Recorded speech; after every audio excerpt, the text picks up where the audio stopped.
I keep seeing people saying like, H3, speak to Sam Seder, he'll help you out of this. He's so scared of Sam Seder, blah, blah, blah.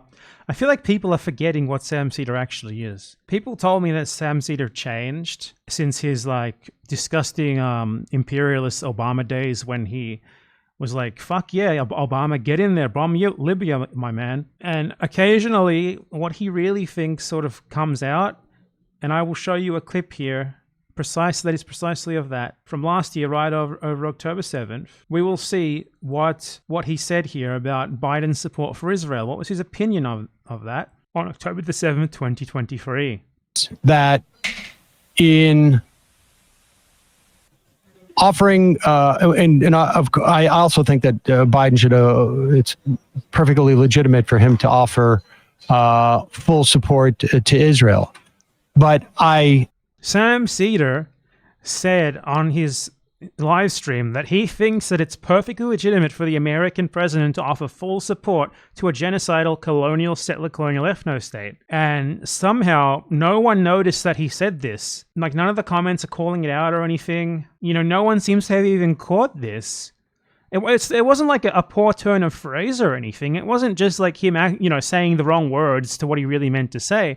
It's that he said that he legitimately believes that the US empire is well within its right to support like a genocidal settler colonial ethno-state. I don't understand how people keep pointing to Sam Seder as like an advocate for the Palestinian people. This is not an ally.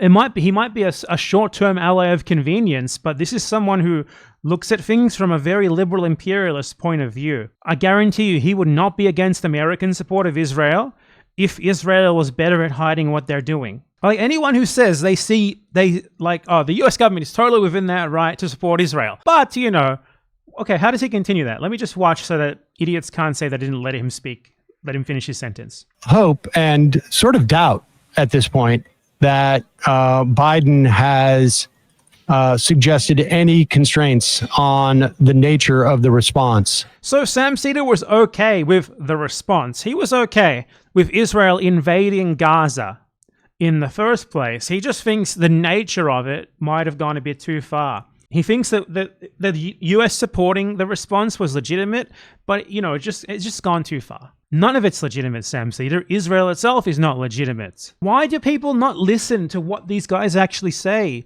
Why don't they interrogate their actual ideology as a whole? This is not an ally. This is at most someone who we could use and then discard afterwards. This guy has been propped up for years and years and years by people who claim to be like radical leftist socialists, but he has a long history of this sort of thing. Let's see if I can find the clip of him on Libya. Former Gaddafi BFF, senile John McCain, bashes Obama on Libya's freedom. Now, this is from 13 years ago, okay? You could say it's from 13 years ago, 2011. That's great, but even back then, Sam Seder was thought of as like this left sort of commentator. And I think him saying that like the US is perfectly within its right to support the Israeli ethno-state, except when it goes too far, as he just did in that clip that I showed, it shows that he hasn't really changed one bit. He's very much a liberal internationalist imperialist. And with all of the emotions that are involved in seeing hundreds of thousands of Libyans spared Gaddafi.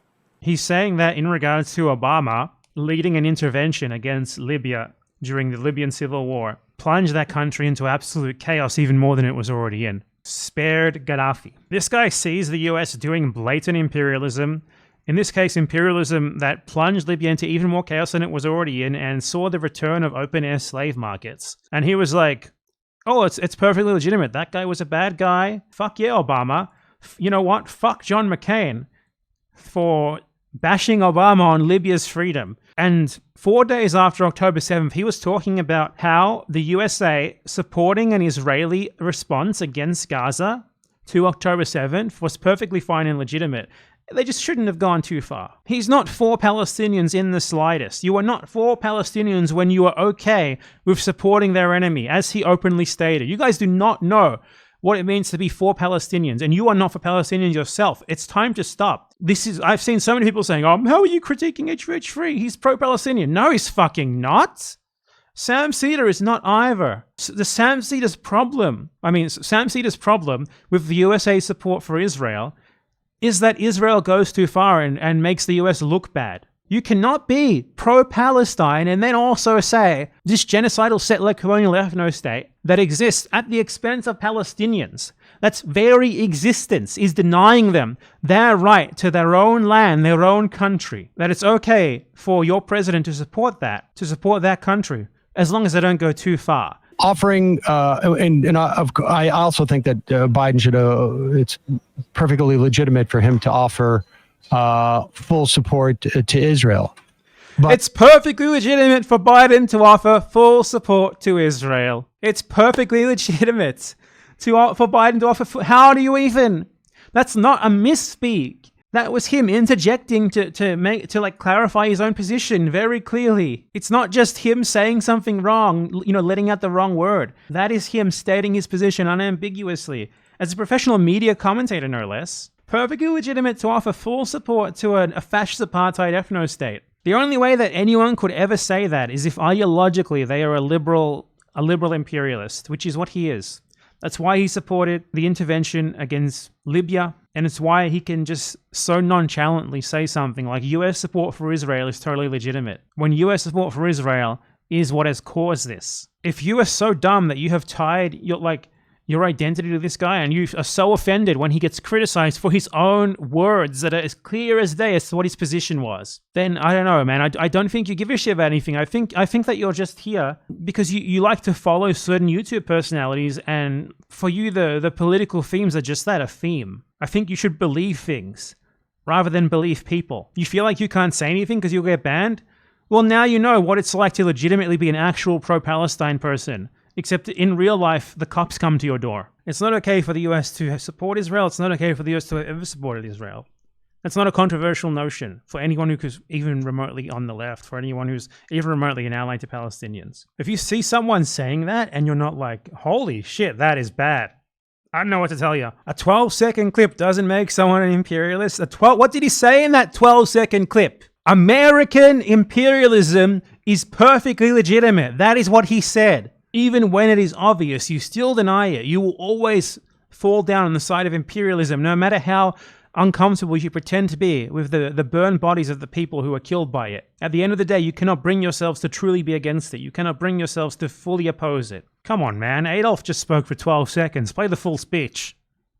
You're not giving his views a fair shout. You have to be against Israel on principle. You have to be against imperialism on principle. You can't pick and choose cases of where you think it's legitimate or not. That some people who are imperialists or were imperialists before have become uncomfortable with what Israel does now that it is so horribly bad that even they can no longer apologize for it, that doesn't make them our allies. Overall, they're still enemies. Don't confuse an alliance of convenience with an actual alliance. You do that, and you get another 50 years of the Palestinian Authority, another 50 years of occupation.